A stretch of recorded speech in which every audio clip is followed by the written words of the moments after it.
Super six పథకాల్లో ఒక pension విషయంలో మాత్రమే ప్రతి నెల ఇస్తూ వస్తున్న ప్రభుత్వం మిగిలిన హామీలను గాలికి వదిలేసిందనే ఆరోపణలు వెల్లువెత్తుతున్నాయి. అయినా అధికారంలోకి సంపద సృష్టిస్తా, పేదలకు పంచుతా అని చెప్పిన విజనరీ అభివృద్ధికి కేర్ ఆఫ్ అడ్రస్ అయిన చంద్రబాబు ఇప్పుడు ఏం చేస్తున్నారు అనేది ఇప్పటికీ ఎవరికీ అర్థం కాని $1,000,000 ప్రశ్నగా మారిపోయింది. హామీల సంగతేంటి అని సామాన్యులు ప్రశ్నిస్తున్న పరిస్థితి.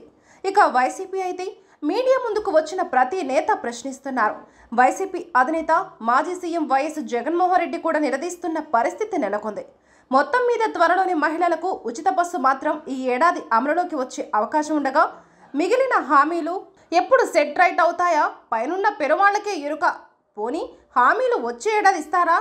ఒకవేళ నిజమే అయితే ఎప్పటి వరకు అవ్వచ్చు? ఇన్నాళ్ళు ఇవ్వని నిరుద్యోగ భృతి కల్పిస్తారా అనేది ప్రభుత్వానికి తెలియాలి. ఇందులో 1-2 హామీలు ఎగిరిపోయినా పెద్ద ఆశ్చర్యానికి పోనక్కర్లేదనే మాటలు మాత్రం గట్టిగానే వినిపిస్తున్నాయి. ఈ పరిస్థితుల్లో కూటమిని నెత్తికి ఎత్తుకొని మరి గెలిపించిన డిప్యూటీ సీఎం పవన్ కళ్యాణ్ ఏం చేస్తారో ఏంటో చూడాలి మరి.